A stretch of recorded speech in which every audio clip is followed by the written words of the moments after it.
Hi, welcome to the United Panther Movement Book Club. We are reading Seize the Time, and this is part 2. We'll be beginning with the section We Hit the Streets. Comrade Joe, you have the mic.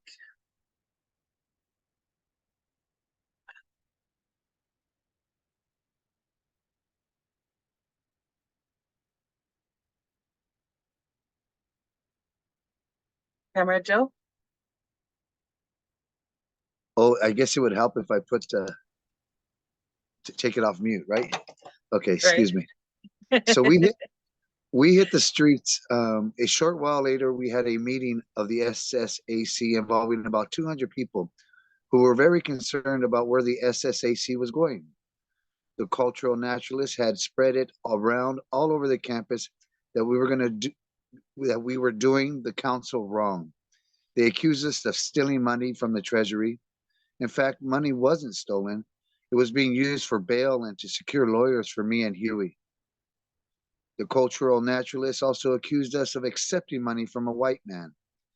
We got the money from Bob Scheer, a former Ramparts editor who was running for Congress. Scheer had come up and asked us for support, and we said we didn't feel it was necessary to support anybody in the political arena because we didn't think they could voice our opinions adequately. We asked Scheer for $100, which he gave us. There weren't any strings attached to the money. We just said we need $100 to help get things off the ground here at Merritt College. We felt we knew what we wanted to do because Huey had already run it down to the central group of the SSAC that we had it to arm ourselves. This was way before we organized the Black Panther Party. Maybe 11 months before. Huey had run it down to Douglas Allen, to Isaac Moore, to Kenny Freeman, and to Ernest Allen, that what we needed to do was to involve the Black community. Huey understood the meaning of what Fannin was saying about organizing the lumpen proletariat first, because Fannin explicitly pointed out that if you didn't organize the lumpen proletariat, if the organization didn't relate to the lumpen proletariat and give a base for organizing in the border, who's pimping, the brothers who's hustling, the unemployed, the downtrodden, the brother who's robbing banks, who's not politically conscious, that was lumpen proletariat means. That if you didn't relate to these cats, the power structure would organize these cats against you. Huey said to all these cats on the Central Committee of the SSAC that we are going to have to show the brothers on the block that we have an organization that represents the community, and we're going to have to show it in a real strong fashion. So Huey suggested to the Central Group that we bring these brothers off the block, openly armed, onto the campus and bring the press down.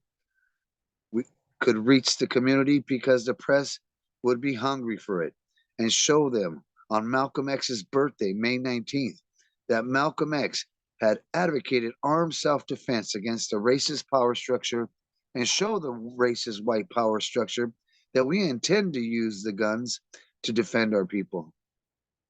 All these cultural nationalists, these underground RAM bastards, all of them were scared and rejected it. I didn't even have to say that Virtual Morel wasn't too hot on it. Even Alex Papillon wasn't too hot on it. The only people hanging on to it was Huey P. Newton, leading it, and me following Huey P. Newton because I dug Brother Huey, because I felt I knew what the hell he was talking about. Because at that time, he explained to me that you implement through practice, not just through a bunch of words, what Fannin was talking about. Huey was running down that the law says that every man has the right to arm himself by the Second Amendment of the jive-ass Constitution of the United Snakes. He says that we are going to exhaust that because in the end, the man will say that we don't have a Second Amendment of the Constitution. That's very important to understand. So when Huey said, let's exhaust it now, he meant relate specifically to what Malcolm X was thinking. Don't relate to the personality of Malcolm so much and relate more to what Malcolm X was saying to do. This is what Huey was trying to implement within the confines of the Soul students quite a while before the Panther Party got started. All these cats rejected it. Douglas Allen, the rest of them, they were scared. They were shook. They defined them as a bunch of scared cowards. This is why, really, really began to pick our bone with these cultural nationalist cats in the SSAC. They accused us of stealing money and then rejected this idea about the guns and arming the people. They started accusing us that they were trying to act bad on the campus, like they were bad dudes off the block. You get these cultural nationalists that think they're badder than anybody else. So Huey says, if they think they're bad, we're going to get our shit out. I had a 9mm pistol, and Huey called up his boys, the pimps, thugs off the block. People always call them thugs. And he called up his nephew, who, like the brothers on the block, just like to fight. They don't like to do much of anything but fight. And they liked Huey and respected Huey's ideas, so we stacked a whole session there. The whole last day session, that was the day that Huey and I resigned from the SSAC with the brothers off the block. And Huey said, come on up here. These beeps think they're bad. We're going to show them if they're bad. We came off in there and we had guns and sweaters and shirts. Buddy Boy was there with a couple of his boys. Excuse me. And one of the Huey's nephews with his 9 or 10 brothers off the block and some more of his cousins. We were going to kick ass that day. But the cultural nationalists slewed it off and got pissed off and scared because they knew we meant business. Huey's in the back room and I was up there, standing around 10 or 12 feet from Isaac Moore. Isaac Moore started talking about telling me to sit down. I told him, you come over here and make me sit down, because I knew I had a 9 for his ass. Isaac Moore was supposed to know a little bit of karate, but if he got acting bad, I was going to prove to the beepa that karate don't judo chop buckshots and a pistol bullets.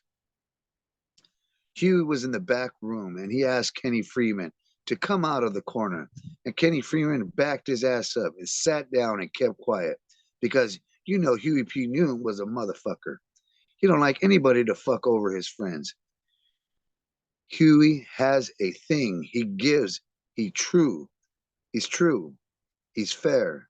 And he likes to ride. But he won't let anybody fuck over that. And that's what Kenny Freeman was trying to do. Fuck over the fact that Huey will give things out. Huey never lets anyone mess over anything that he's ready to give to the people or give to anyone. That is his fairness, his trueness. Kenny Freeman couldn't understand that. Huey was ready to give, and Huey's dedication was to the people. They talked all that shit about us stealing money and swaying the jive college intellectuals to think that we were stealing money. We told the fuckers we were stealing money, that we took the money and bailed out one another. And Virtual Morale said, I took $50 and gave 25 to Huey P. Newton and 25 to Bobby to secure themselves a lawyer for that shit that happened up on Telegraph. The cultural nationalists have their minds so fucked up in the system and in pawn to the system that they couldn't even believe it. They didn't even want to believe it. They wanted to be treacherous and chicken shit, like the power structure, with their minds in the pawn to the system. That's how they have a tendency to project themselves. So Huey and I jumped and we said, well, fuck it. We resign. We're going to the black community and we intend to organize in the black community and organize an organization to lead the black liberation struggle. Huey ran all that down to them. We don't have time for you, he said. You're driving in these colleges. You're hiding behind the ivory wall towers in the college, and you're shucking and you're jiving. This was the real break with the SSAC that Huey established. So we left and said, later for the punks, jive motherfuckers at the college. We just went to the streets where we should have been in the first place. Those 4 or 5 years that preceded this showed us that, and Huey, the brother off the block, had never really left the streets at all. When we decided to go to the streets, it was all based specifically on one thing, that Huey Pete Newton was ready to go to the streets. Before Huey decided to leave the college, he had wanted to implement things there and educate those on the college level to the necessity of bringing the brothers off the block to the college level and relating those college skills to the streets. This was Huey's objective because he saw the necessity of this happening.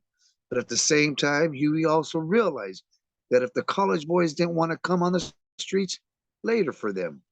And that's how it happened. The college boys, the cultural nationalists, all the bullshit jiving dudes who articulate bullshit all the time and don't ever want to get into the real practice of revolutionary struggle, the black liberation struggle in this country. Huey said, well, later for them. We'll go to the streets. And I'd say, Huey, I'm with you, brother. Let's go on and do it. So we went on to into the streets, and that's what was it. All the passages that Fannin had covered, Huey covered. He used to underline them. I wish I had the books right now with the passages we underlined. Everything that Fannin said about the violence and the spontaneity of violence, how spontaneous violence educates those who are in a position with skills to lead the people to what needs to be done. Fannin ran the cultural nationalists down cold. He talked about them like they were dogs. This is why many of the cultural nationalists have really, in fact, thrown Fannin's books to the side. Malcolm X talked about organization and doing things and righteously going out there and doing it. The cultural nationalists, on the other hand, wanted to sit down and articulate bullshit, while Huey P. Newton wanted to go out and implement stuff. This is very important. This is a difference, the line of demarcation, in fact, between the revolutionaries and those who are jiving in the confines of the ivory walls, the ivory towers of the college. Huey and I began to talk about a lot of things. We really began to get very intense in how this thing was going to go and how we thought it should go. We had been rejected by people at San Francisco State, Merritt College, and on the Berkeley campus because we talked and emphasized the necessity of arming the people with guns. The cultural nationalists and many of the leading white liberals, they look at it like, you can't pick up guns. It's impossible to pick up guns. This is what they want to emphasize. This is what you could infer from all their rhetoric. But Huey said, nah, you must pick up guns because guns are the key. I can keep on reading unless somebody else would like to jump in. I'll read if that's okay. Sure. Okay, thank you. And if you want to take a break or somebody else doesn't want to read, I'm down to read again after. Right on. I just want to know, how far in are we reading this? As far as we feel like going, comrade. All right. Using the poverty program. In June 1966, the summer before the Black Panther Party was actually organized, I took a job at the North Oakland Neighborhood Anti-Poverty Center as a foreman in the Summer Youth Work Program. The job paid $660 or $670 a month. Damn. I had previously worked in a poverty program and had been fired because I was teaching the youth Black history and teaching them not to be sucked in by the $1.35 an hour that they were given. Yep, education is power. I tried to get them not to think and in Uncle Thomas ways, but also to think in ways related to Black people and the Black community surviving and Black people in the Black community unifying. Through working in the poverty programs, I was able to meet a lot of the young cats who would later become lumpen proletarians. The same summer, Huey was a community organizer, so Huey and I were together quite often. Huey knew quite a few of the older cats in the community because of his articulateness, articulateness. He was also welcomed by brothers in the community who were generally referred to as hoods and criminals. The summer work program provided jobs for about 125 girls and 25 boys. They worked in the community. They worked in the community cutting lawns, cutting hedges, digging up grounds, etc. They were supposed to do repairs on fences and steps and things like that, but the equipment wasn't available. There were 4 such programs, so only 400 kids were employed by the poverty program in Oakland. My objective in the program was to teach Black American history if I could, and teach them also some degree of responsibility. Not teach them responsibility in old establishment terms, but in terms of their own people living in the community. In a poverty program, the young brothers many times would try to be slick and think they were pimps, or think that they could out gamble or out talk or out rap anybody. Some of them would fool around and carry knives, and I'd have to hip them about the knife carrying. And working with the poverty program, I never wanted to use the authoritarian type old school tactics, which I had rejected, and I knew these young brothers rejected. They drank wine, shot dice, and things like that. I knew there was a way to reach these brothers because I wasn't too much different from them. I knew how to drink wine, how to shoot dice, play cards, and chase women. Sometimes I caught cats playing cards and I'd have to make them stop.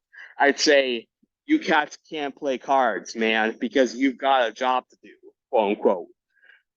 But generally, I refused to be authoritarian. I did a lot of things that weren't conventional. I tried to make the brothers understand that they had a right to set a price on their labor.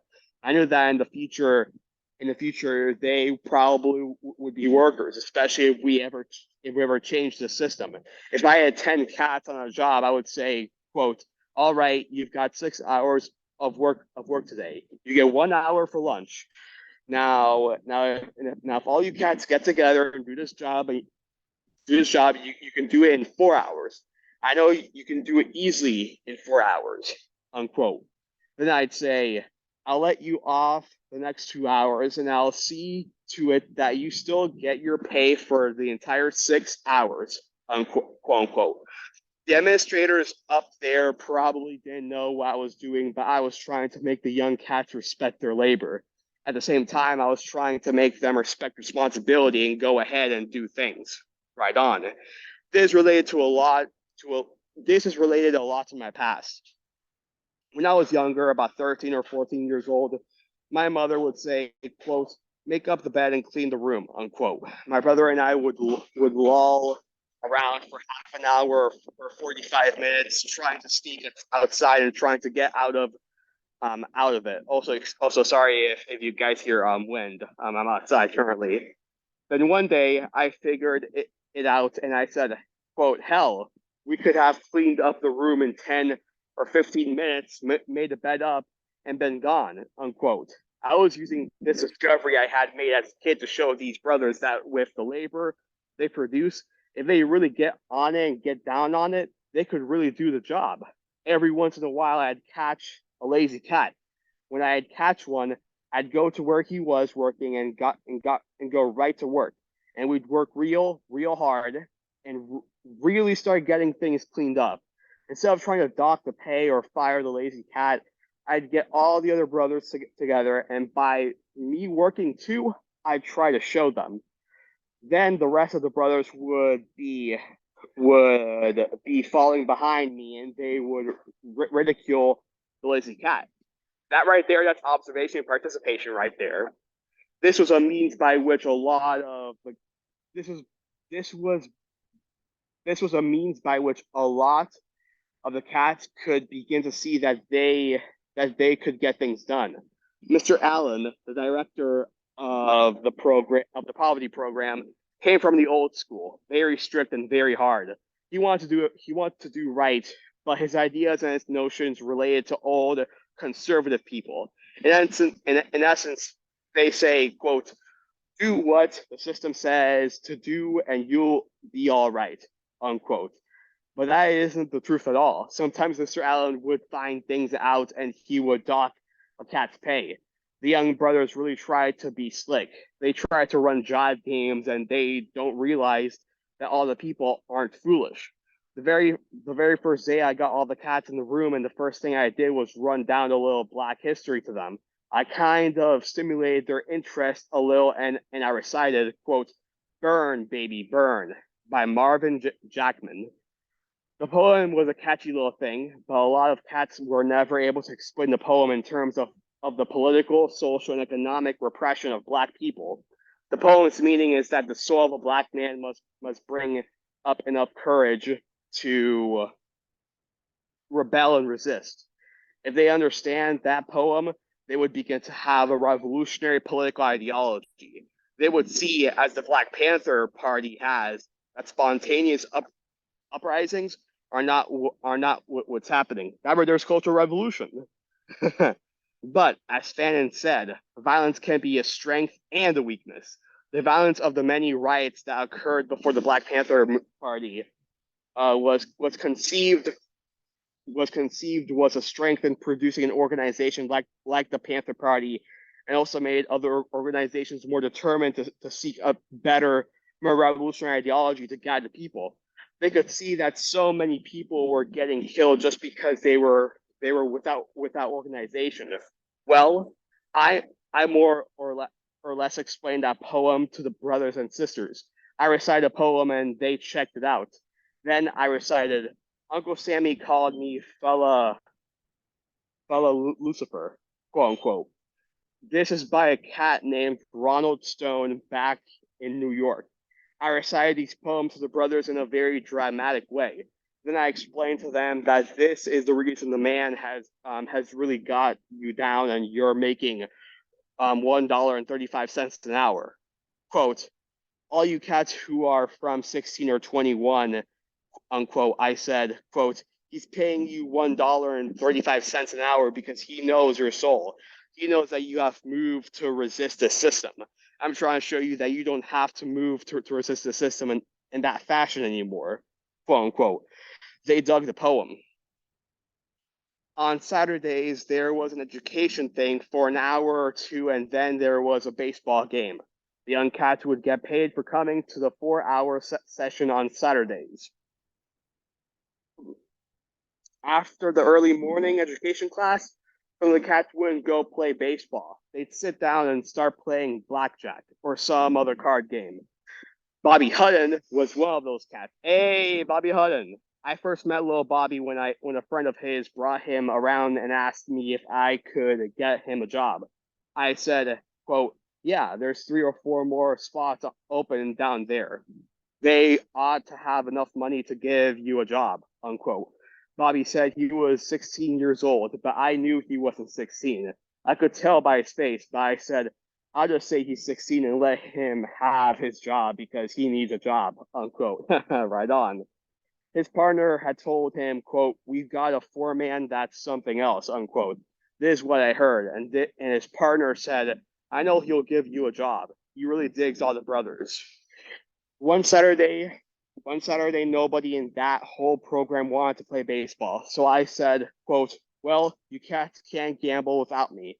I know all of you are thinking you can out-gamble me. So let's get it on down then, unquote. They were betting nickels and dimes, quote. Now, what are you gambling for anyway, unquote. I said, you don't need to be gambling because the whole operation is always against you, quote unquote. Oh man, you don't know what you're talking about, baby. You're just one of those jive squares, Bobby, quote unquote. So you think gambling is where it's at, huh? Quote unquote. I said, so I thought to myself, quote, now I don't believe these brothers are too hip. I'm going to have to teach them just a little bit of a lesson.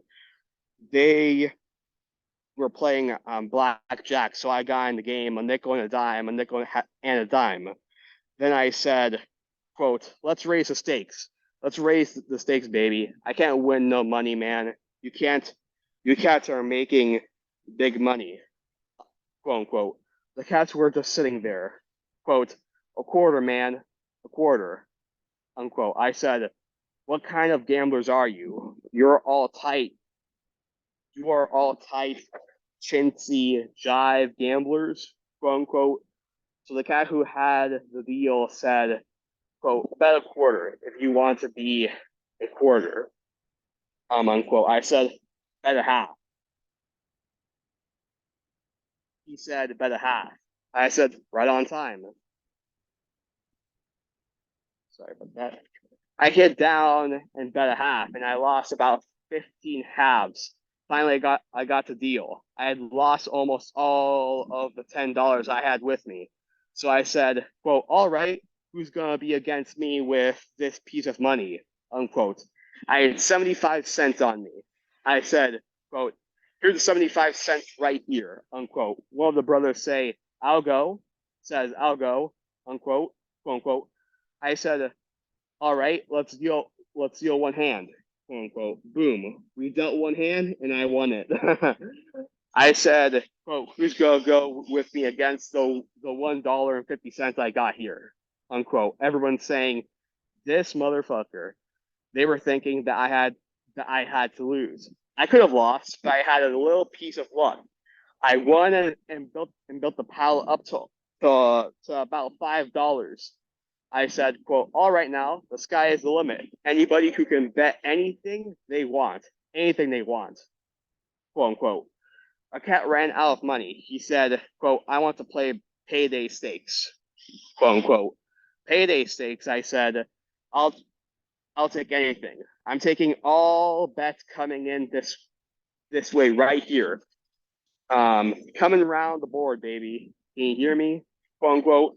I ran it on down and flipped all the cards out. That's when I really started winning. That I lost the damn deal.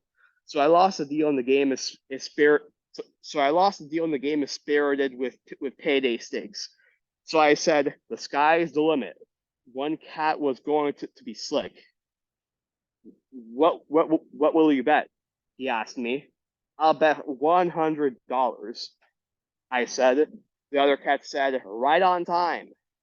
That old Bobby makes that old $650 a month. I'm gonna get me some of that money, quote unquote. Quote 100, 100, unquote. I said, boom, I won. This cat didn't want any more part of it. So I went down to another cat and got him. I went and played a few more hands. I was running the game, and the things were getting tight with the little change they had left on them. I finally got caught by another cat. I said, quote, 100, quote unquote. I lost. Bet another 100. I said, I lost. Payday stakes. I said, bet another 100. I lost. I lost five more hands. I was about $700 in debt. Damn. This cat had a eating grin all over his face, man. He didn't know what to do. So he just jiggled, and all the other dudes, they wanted the deal because they figured I was a fool. We went on again. Payday stakes, $100. Lost again. Payday stakes, $100. Lost once more. Then I got a blackjack and won back the deal. Payday stakes. I said, oh man. They all said, oh man, nothing, quote unquote. I said, quote, I played payday stakes with you. Now you can play payday stakes back with me. I make the most money anyway in the motherfucking thing. Now, what are you guys gonna do? I sit here and jive like a bunch of little jive chicken ships. Squirming. Or are you going to gamble like men? You say you can gamble, unquote. I was really going to teach them a lesson then, because I was always going to outbet them. We went way out of the benches in the middle of the park, and we sat down and really started gambling. We had about 15 cats there. All the cats who thought they were slick wanted to gamble. I kept the deal, and after a while, I must have had two of them $2,000 in debt to me. Damn. So I told the cats, now you're gamblers, aren't you? They said, yeah. Now, see what I've been doing to you cats? I said, I've been outbetting you. I had one cat there, $1,000 in the hole. Quote, what you need to do is bet $2,000 next time. Bet $2,000, man. I said, come on. All the cats there are in the hole, are in the hole here. Come on now. Some of you have got to win. Now I've got you $600 in the hole. Quote unquote. I pointed at one. You 500. You 300. Quote unquote. I had all these cats in the hole, and I told them that they had to righteously bet.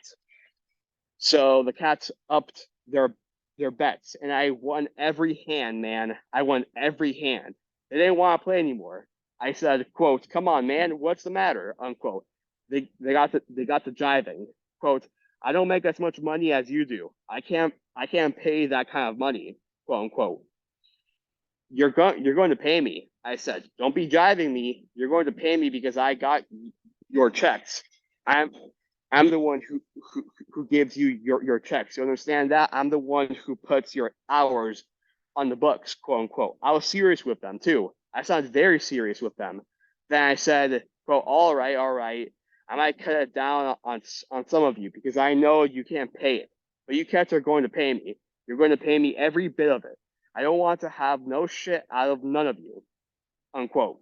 Man, they were kind of teed off. Payday was coming up that Monday. They got paid twice a month on the 15th and the last of the month. So when payday came, I got them all together. I had their names written down in the book. I had their checks put aside especially. Quote, come on, brothers, unquote. I said, quote, let's go. Get in a truck. Get in a truck, unquote. I put them all on one special crew and took them all down to the bank and handed their checks out. I said, quote, all right now, you owe me $2,000, right? Unquote. The cats say, yeah. All right, I said, I want half of your check and I'll begin the end of the debt. Really, man? Yeah, I said, the end of the debt. Now here's your check. Cash it. So what I did was operate everybody who owed me less than that. Some cats only owed up paying me a couple of dollars. But the thing is, after that, I told them, quote, now don't be gambling no more. The house will beat you. I've been at Reno. I know, man. The house will beat you. That's going to teach you a lesson, unquote. I took that money and donated it back and turned it toward a big party they had. Then with some of the cats who were 21 years old, I bought them all the beer they wanted for the rest of the summer. That's fucking awesome. Another time I caught some of them drinking wine on the job. I saw two of them sitting in a car and sipping from a bottle. I called to the brother who was supervising the job. I said, "Hey man, you see those dudes right there? They were sitting out there hiding the wine, the wine bottle. You see these dudes, man? Quote unquote. The guy who's supposed to be supervising looks at me. Quote, I said, quote, these punks are sitting up here driving and fucking off, man, and they're not doing any work and it's your fault. But the most killing thing about it is that they have some wine in the car, man. Quote unquote. The supervisor thought I was getting halfway serious, but he knew me a little bit, so he started laughing and grinning. I said to the dudes in the car, "Well, okay, now open the door and get out of the car," unquote. I told the supervisor, the 21-year-old cat, I said, "These cats have this wine and wouldn't give us any. They wouldn't give us a bit, man. So now that they've drunk half the wine out of the bottle, the rest belongs to me and you, doesn't it, brother?" Quote unquote. He agreed. "Is that all right with you, brother?" Quote unquote. I asked one of the dudes who had been drinking. He says, quote, "Yeah, man, okay," unquote. So we checked around and we drank the wine. Then he said, quote, everything's all right. You all gone back to work, all right? Quote unquote. They said, all right, man. This was towards the beginning of the job. They thought that I was going to turn them in. What I was trying to do was show the brothers that they have to take more responsibility. But I was trying to do it with a different technique instead of pouncing, pouncing, pouncing on their heads. I knew that those kids had been drinking wine before they ever met me. When you roll it in on them fast, like the authorities do, and beat their heads and put them down, they only want to do it more. So the thing was to catch them. So the other thing was to catch them with the wine and let them know that they weren't being slick, that they weren't hiding from anybody, and have them go back to work. Now, if I had thrown the wine away and spilled it all on the ground, and the cats would have hated me. I'd have the spot. I'd have despised the cat who threw all the wine away myself. This is the kind of general relationship that I built up with the brothers. Some of the brothers who got caught doing different things got docked on their pay occasionally. Sometimes I'd leave the pay docked, but a lot of times I take the docked pay off if I saw that the cat was really trying to go ahead and do his work. One of the more significant things I tried to do was to get the dudes to do the jobs real quick and do them efficiently. This would leave some time over to sit down and talk about the history of Black people and the experience of Black people, and how the system was really against us, and how we had to grow up and be more functional.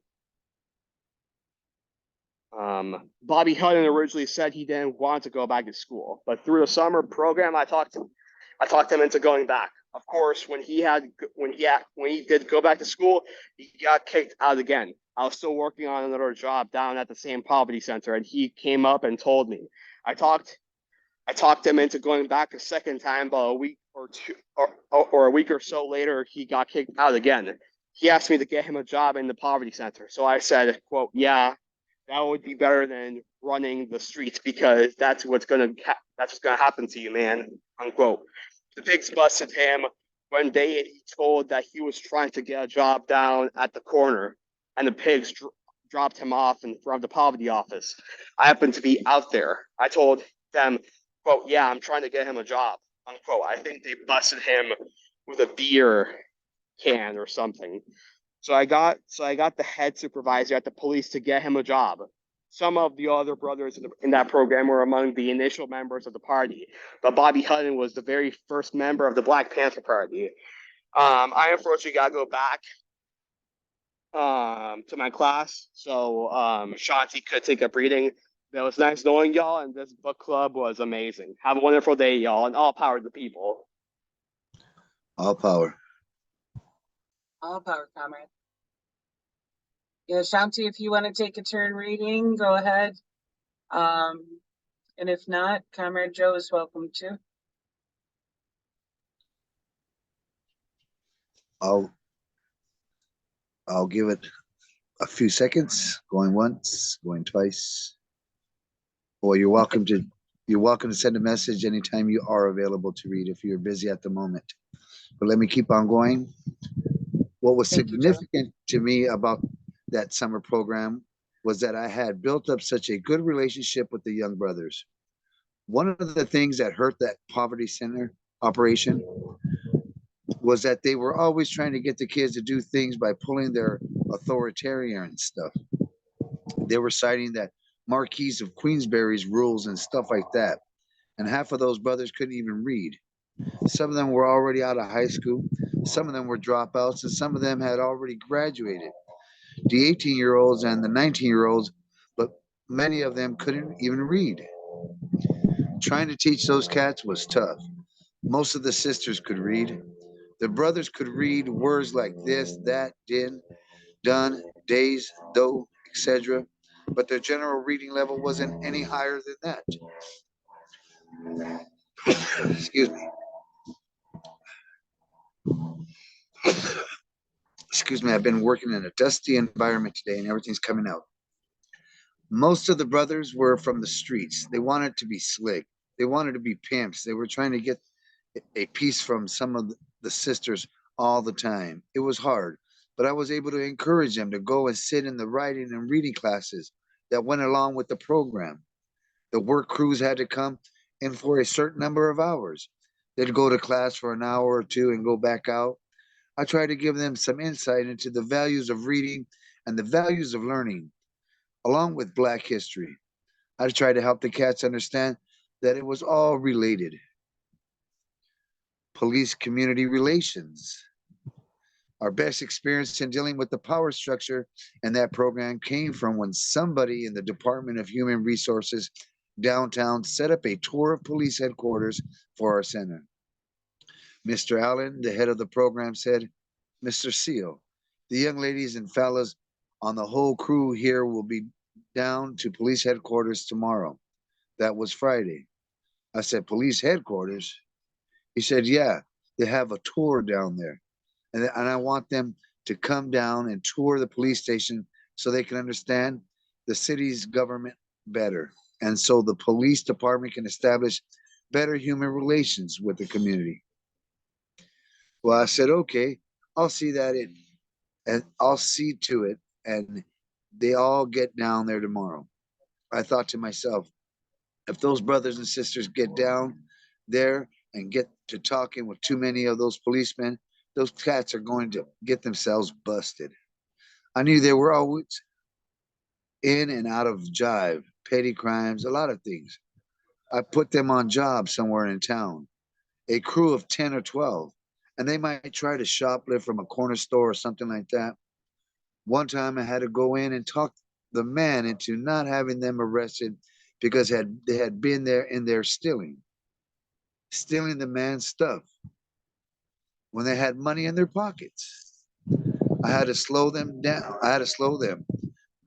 I had to show them that it was necessary to be ripping things off. It wasn't necessary to be ripping things off when they had money in their pockets. Petty crimes can jack you up, I told them. Not that I'm on the side of the system, I said, but when you got something going for yourself, you should use that as a functional thing as much as you possibly can. The next day, I thought I'd drop back by there because I knew these brothers. They go down there and still even if they had $50 in their pockets. So I drove by there, and sure enough, there were two of them in the store. No sooner do I walk in that I saw somebody sticking a bag of cookies up under his belt. That cat came outside. I said, hey, man, come here. I thought I told you, man, not to be jiving around here. Jiving and stealing. This old man wants nothing more than to arrest you cats on a bullshit tip.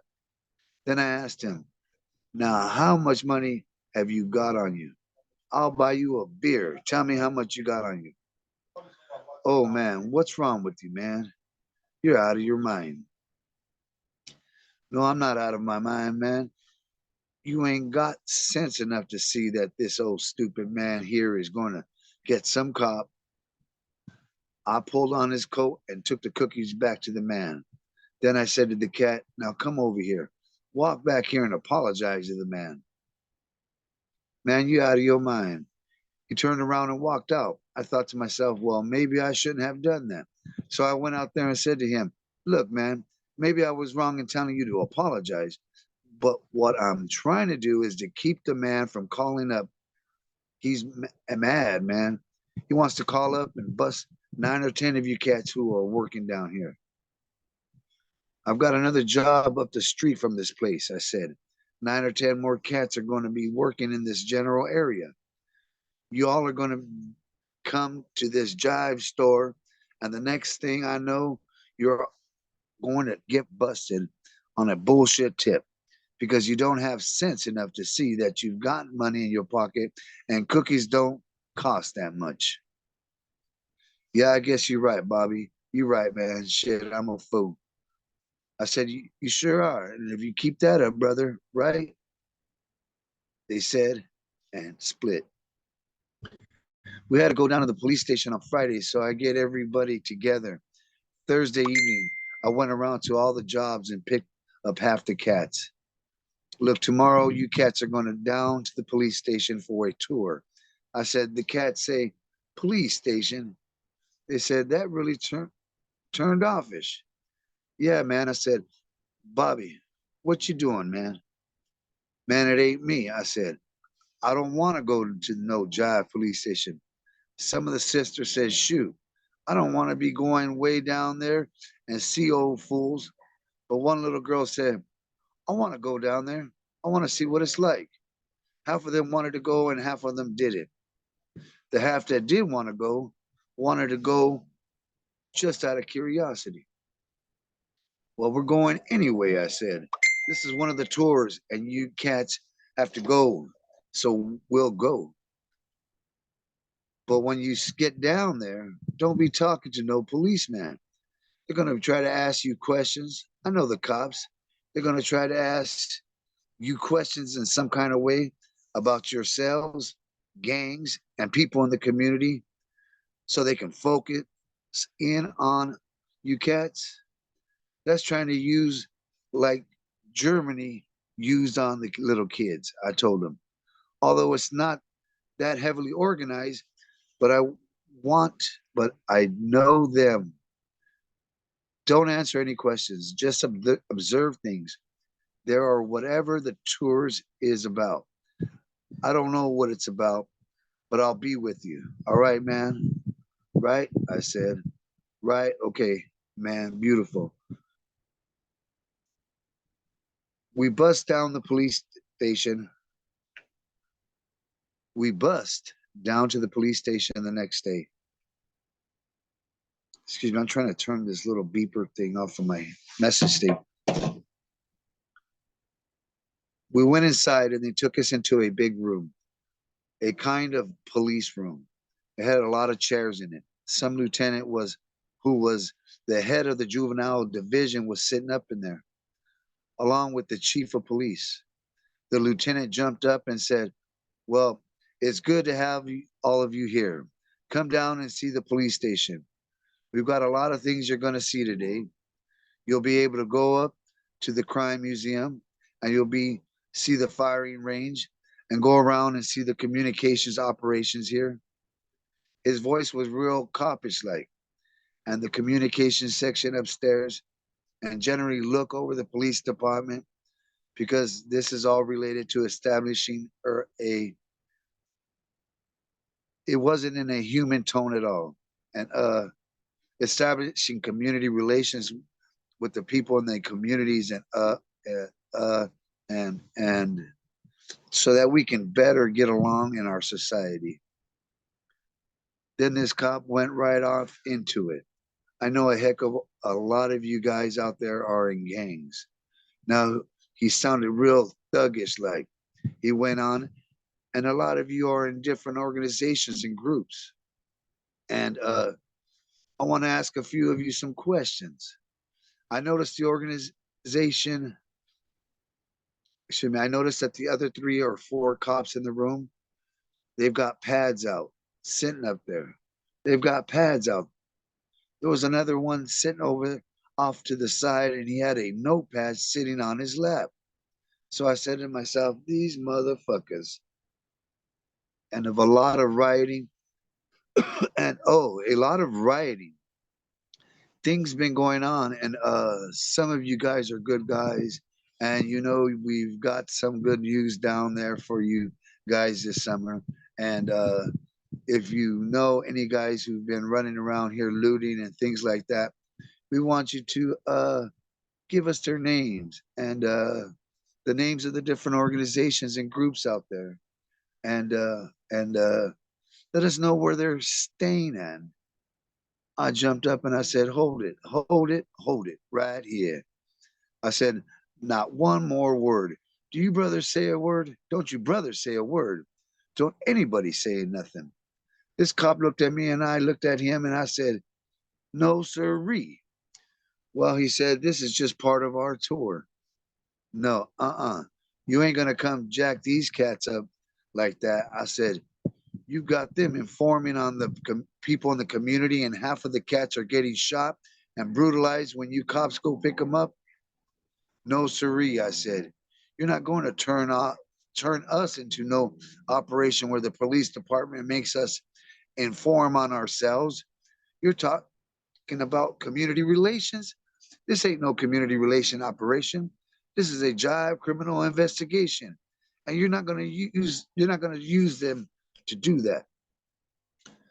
We know how to we know how to start encouraging these brothers to stop committing crimes and things like that, and how to organize them to teach themselves, but we're not going to have this. They didn't like that, man. So Mr. Allen came in and said, Seale, I think you should let the officer continue. I said, yeah, okay. So he tried again. This cop, well, has anybody got anything to say out there? Nobody said a thing. Well, does anybody have any questions about the police department?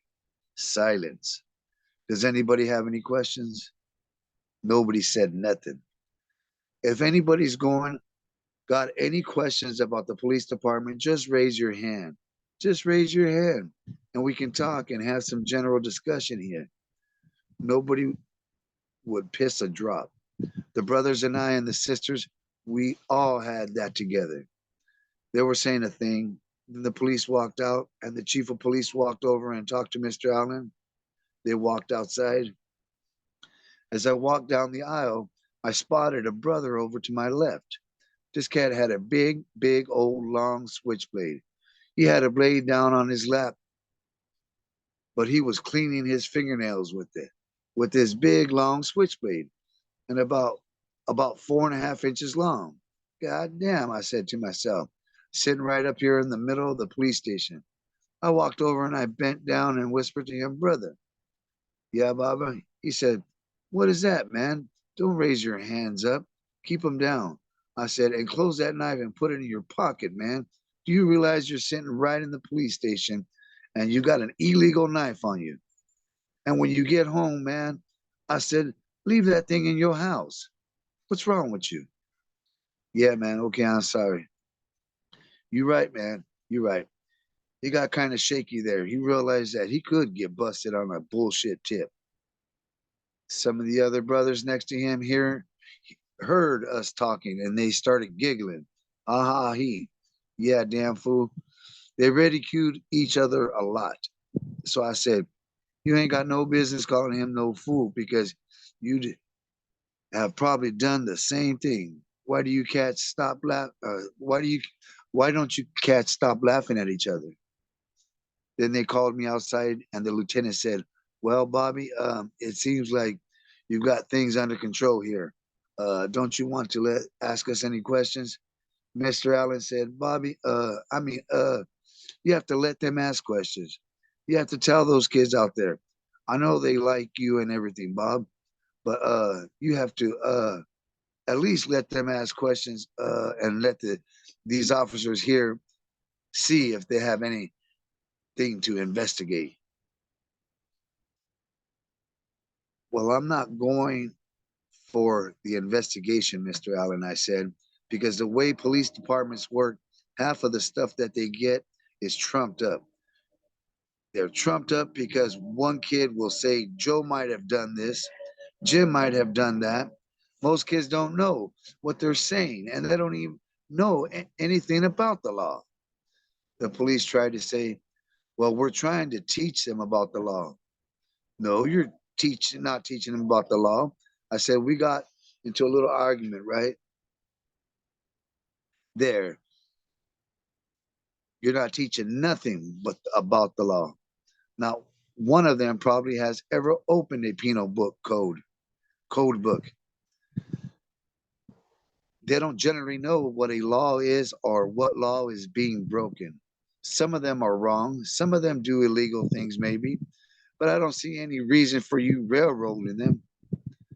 You police departments work erroneously anyway, I told them, because what you cats do is get skimpy information here and skimpy information there, and Joe said that, and Joe said this, and Jim said this, and Jack said that. And the next thing you know, half the cats you've arrested haven't even committed real crimes or any specific crime that you're trying to charge them with. Because what's his name will mention such and such a person's name on such and such a night. That's where you're trying to get those cats in there into. And I'm not going to let them do it. We're together. We're going to stick together. Even if you fire me, Mr. Allen, I know I'm right because I'm protecting them. Then Mr. Allen said, well, I think that the kids should ask some questions to go along with the community relations program. I said, all right, well, let them ask a few questions, but I'll go with you to tell them. So what I did, instead of telling them, go ahead and ask questions, I said, do you guys want to ask questions here or not? One of the brothers said, oh man, I don't want to ask no questions here. So I said, well, we'll see what we can do about setting up something like, or something, because I still think that you brothers have something to say about what the police do in our communities instead of always letting them dictate to us. Somebody said that's right because a whole lot of stuff has happened. Man, then I know about that a whole lot of these police have done. All the brothers were saying, yeah, yeah. They were carrying on, man. I said, all right, hold it, hold it, hold it. I raised my hands up. They always got got quiet when I said, hold it. I said, all right, I'll talk to this lieutenant some more and see what else we can set up in the future. I went over and said, Mr. Allen, why don't you just let them finish the tour? And if we just work it out together, we could have them send some of the regular patrolmen off the streets to talk to the kids at one kids at one of the Saturday morning lecture sessions. All right, Seale, he said, that makes sense. So they finished taking them on the tour. I was running around on the tour with them, looking at different things all over the building. Along the way, I saw one of the regular sergeants, a cop that we knew, a black cat. Hugh and I had known for a time, and he complimented me. Bobby, he says, you did right, because these cats really will trump up a lot of shit on a lot of brothers. Hugh and I dug him because he had told us that the only time he'd shoot a cat was if his own life was really in danger.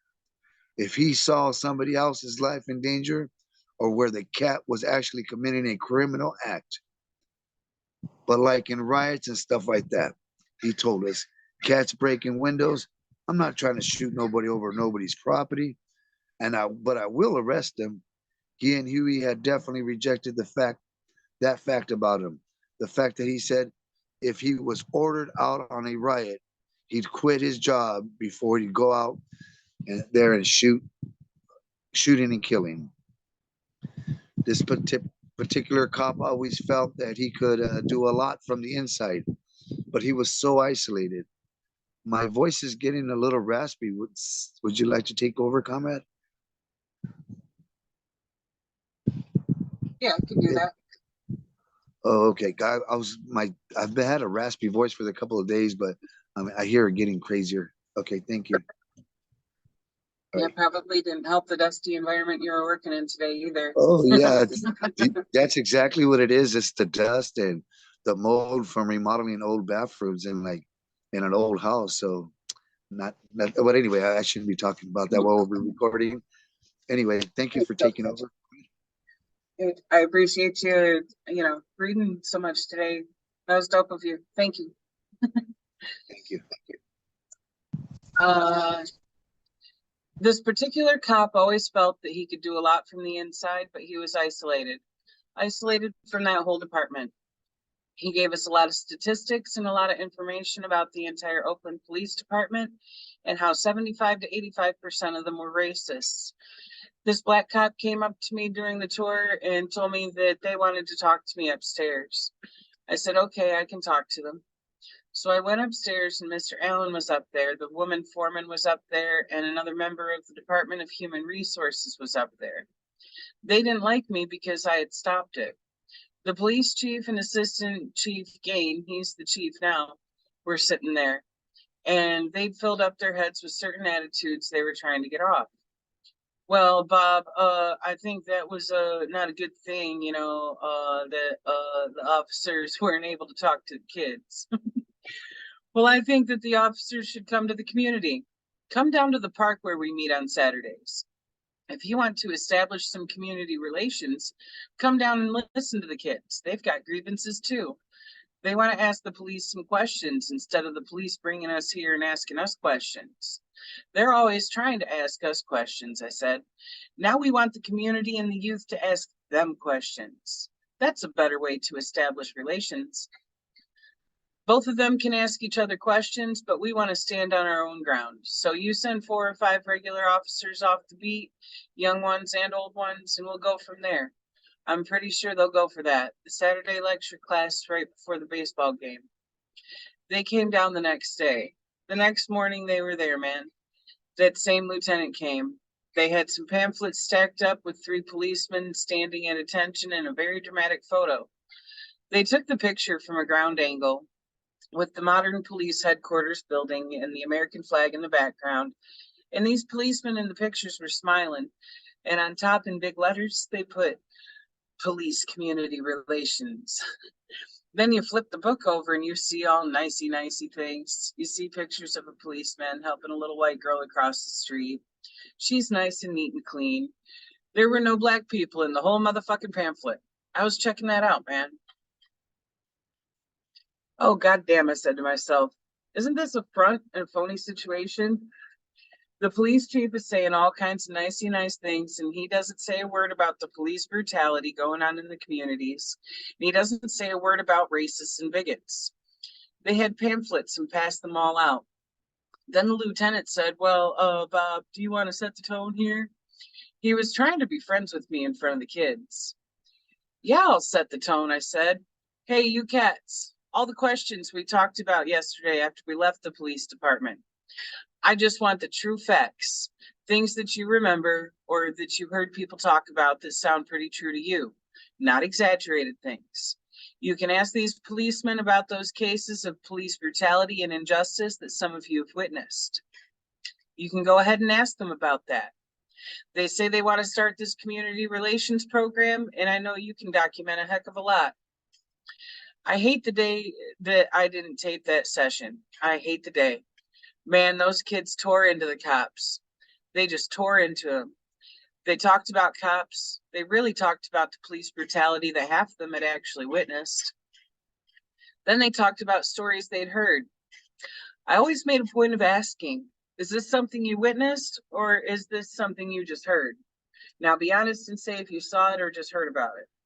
I was trying to get them to be as objective as possible, although the things they had heard were very significant too. Man, it made the cops mad, and they looked mad. What about the time, one little girl asked, down on 14th Street in front of the dance hall down there on the other side of Cypress, when a black woman was snatched by 3 cops and knocked down to the ground with a billy club? She was angry, too, when she said it. She made one cop just turn red.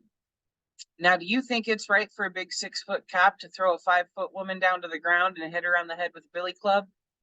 One of the officers, kind of nervously and trying to be serious and objective, said, well, maybe she had a weapon in her hand.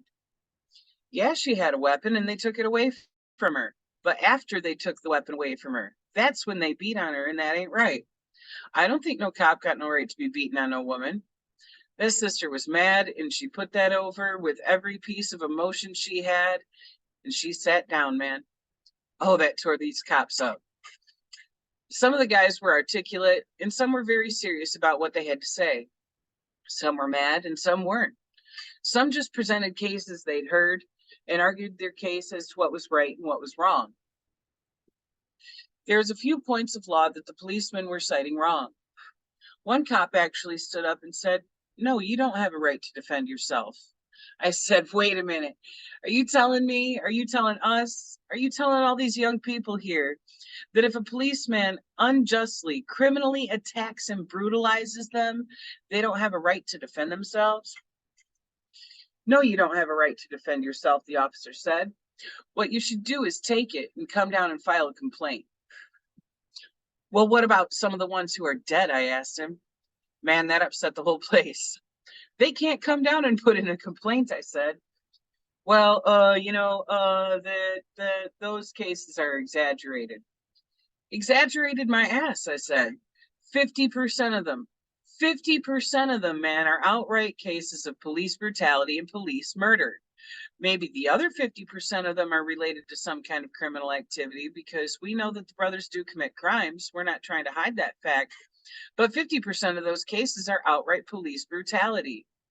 Man, that upset the whole place. Then this little girl got up and she said, say you. She was about 16, and she pointed at this one policeman. You don't have to treat him like that, I said. Bobby, I'll treat him like I want to because they done treated me so bad. Well, excuse me, sister, I said and sat back. This cop she had pointed to, he was red. He was shaking. She said, have you ever been to see a psychiatrist? That's what she said to this cop. This cop just looked at her, and the lieutenant got ready to say something, but she started speaking again. I heard that policemen are supposed to go see a psychiatrist to see if they are psychologically capable of being a policeman. Have you ever been to a psychiatrist? He really got to shaking then, man. The way you're shaking now, she said, the way you're shaking now and carrying on, you must be guilty of a whole lot. And I haven't got no weapon or nothing. This is just an ordinary meeting between police and people in the community, the youth here on this program, and you're shaking. Not only do you need to see a psychiatrist, you need to be off the police force. Man, that cat was mad. That was a hell of a scene. I've never witnessed anything so beautiful. Those kids knew cases. They know, man. They know. That was so beautiful. And that was when I knew I became an enemy of the Oakland Police Department. This was about 3 or 4 months before the Black Panther Party got started. Most of the brothers really dug the poverty program and the way I ran it. I'm pretty sure that most of those kids learned a lot. I even found brothers who knew drafting.